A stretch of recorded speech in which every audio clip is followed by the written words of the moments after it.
What's going on, everybody? Just gonna keep this intro extremely short and extremely sweet. This video is going to be a video, where, in this video, it's gonna be kind of a continuation of the last few videos. Basically, the first video in the series type thing was, the 5 tips to start a Minecraft world perfectly. Once you've done that, you then hit the caves, and you use my ultimate mining guide, and then once you've done with that, then there is when you want to, that's when you want to do whatever I'm doing in this next video. And this video is going to be top 5 farms for early game in Minecraft. You can build them all on day 1. This video is going to have 2 parts. So this part is going to be the less complicated part. These farms extremely easy. Altogether, you could probably build them in 10 minutes. It's that simple. It does not take long to build all 3 of these farms together. Yeah, really simple. As you guys might have guessed, this is going to be a sugarcane farm. So you're going to start off by placing a piece of sugarcane on a grass or sand block, grass, sand, or dirt block. Place some water, and then you place a piston facing the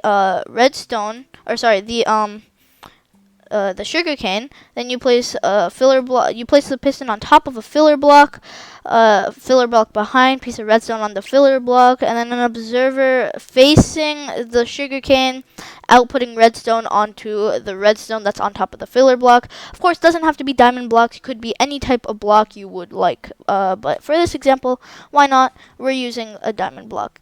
So as you just saw there, basically what happens is, once the sugarcane grows high enough to for the observer to see it, then the piston it'll output a redstone signal, which then goes into the piston. So then the piston will fire, and it will break the sugarcane. And so what you can do now is you can make this kind of thinner, if you would. You could place some walls here on the sides, any filler block. And you could place, you could also place, I think, blocks on top of the water. That won't change anything. Still works out. You got the piston, and it's actually better if you do place these blocks. And what these blocks do is it limits where the sugarcane could go. So then it makes it much easier to start a collection system. And of course, any number of there's lots of different collection systems that you could use. One of which would be like a hopper minecart system. One would be a hopper system, a water stream. Its possibilities are endless. You could just use whatever collection system you'd like. And so this farm produces a grand total of 4 sugarcane every hour.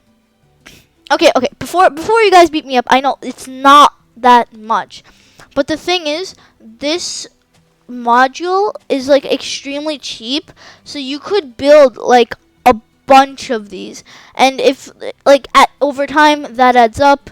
And instead of 4 sugarcane an hour, if you set up 10 of them, that's 40 sugarcane an hour. And 10 is easily affordable. The only thing is the observers. It's really easily affordable, and if you are going to set up multiple modules, I'd recommend them setting them up side by side instead of having that much of a distance between them, because it'll make it easier to do a collection system. That collection system, if I were you, I would do a water stream if you're setting up multiple modules, or a hopper minecart system if you're just setting up one module. Alrighty guys, so moving right into the second farm. This farm is going to be definitely a more efficient farm, to say the least. It's going to be more efficient. We're going to produce more stuff than 4 sugarcane an hour. And it's actually a farm that's useful early and end game. Even late game. This is still a farm that you could definitely use. It's going to be built in the Nether, as you guys might have saw, and it's going to be a piglin bartering farm. So starting stuff off, we're going to be building the storage system. Place a double chest and a hopper like so. That glass was an accident, no need to be placed. Make sure you do place that carpet there, that is important, right on top of the hopper. Then what you're going to do is you're going to take a piston and you're going to position it on this glass block after you've built the 3 walls, you're gonna position this piston like this. You're gonna position the piston like so. Break the piece of glass right underneath the glass piston block type thing. Place a block of soul sand there instead. And the soul sand is actually an extremely important thing. It's extremely important. There's reason for all of this. Next thing you want to do is push your piglin guy inside the farm, because of course it is a piglin bartering farm, as you may well have figured out already. Next, push the piston using a redstone torch. You could use any power source, but the redstone torch is going to be used later on, so it might be a good idea if you wanted to use the redstone torch. So once that's gone, break the piston and then build some sort of like dispensing area. This is where we're going to leave off all of our gold. We're going to leave it off in a dropper. So you place the dropper onto the, facing the soul sand, and then build right on top of there. You do want to make sure you add a pressure plate on top of the dropper. Then build something to contain the gold once you've placed it, just like a normal block on top. And then you got this kind of small little contraption. So you have the storage system, you have everything pretty much. So now all you need to do now, you've finished building the farm pretty much. So all you do now, you place some more, let me clear my inventory here. You're just gonna place some gold into the dropper. So let's pick up some gold. And so we're just gonna place this gold in the dropper like so. And this gold will, as soon as you place a redstone torch, or sorry, a button, my bad. As soon as you place the button on top. Oh no, my bad. It was the redstone torch. Okay, that's what I thought. So you need the redstone torch. And so basically what's happening in this farm is the redstone torch is getting, it's normally always on.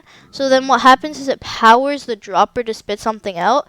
But once the gold is on the pressure plate, then the redstone torch deactivates. And then it's not gonna keep spitting out gold. But once the signal pulses again, once the piglin picks up the gold, then the redstone torch repowers the dropper and spits out some more gold. And as you can see, it does produce quite a few results. Not much gold spent. I did pick up a piece of gold. And something you can do.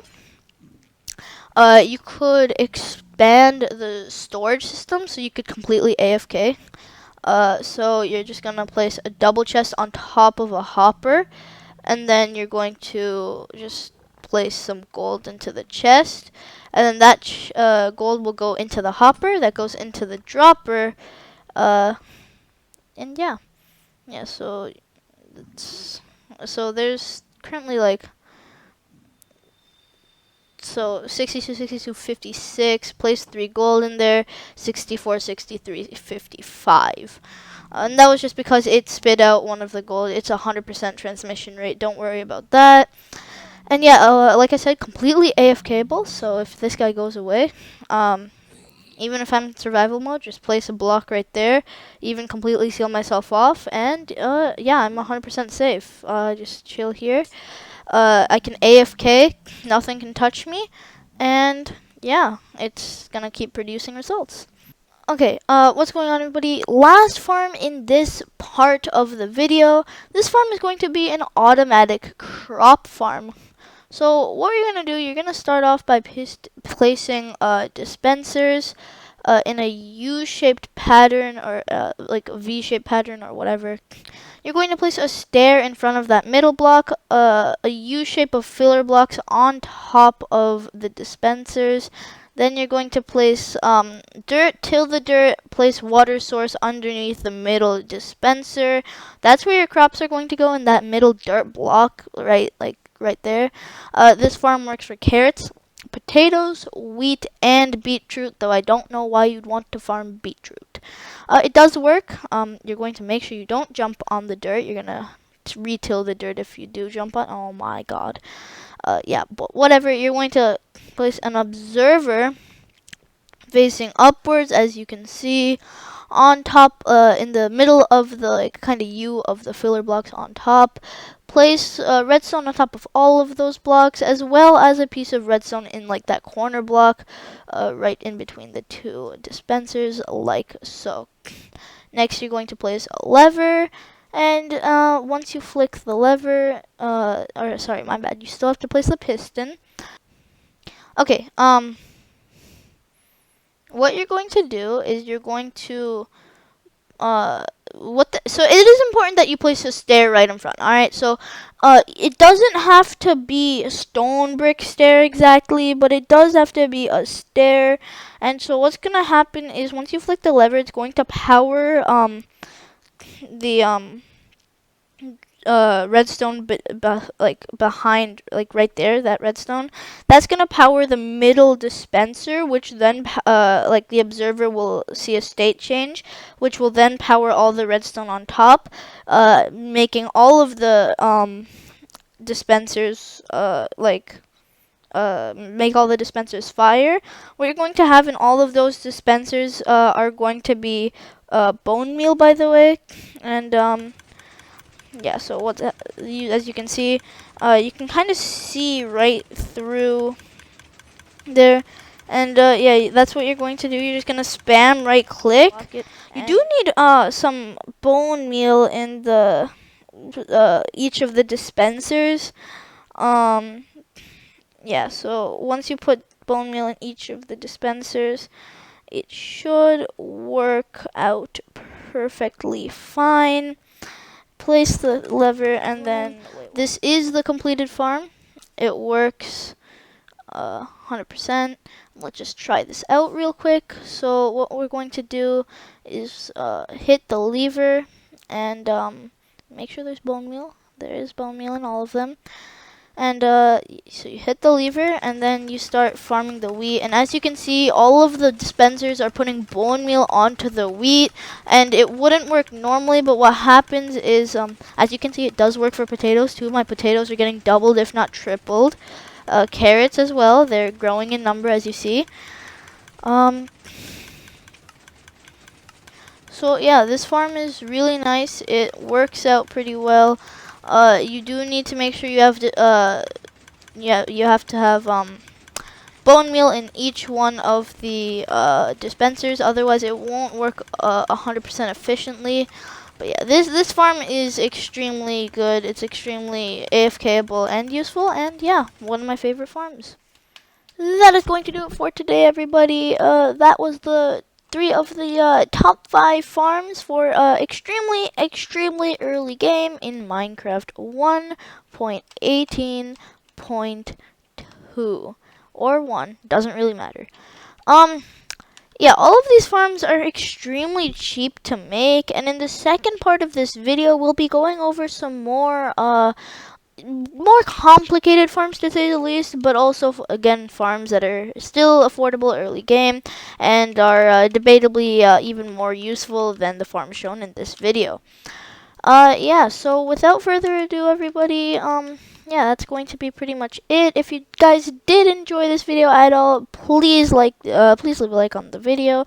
It helps me out a ton, and if you guys want some more educational yet entertaining content, be sure to subscribe with the notifications on so you don't miss any more videos, as that is the type of content that I'm going to try and upload here on the channel. And yeah, without further ado, everybody, that was 3 of the top 5 farms for Minecraft in 1.18.2.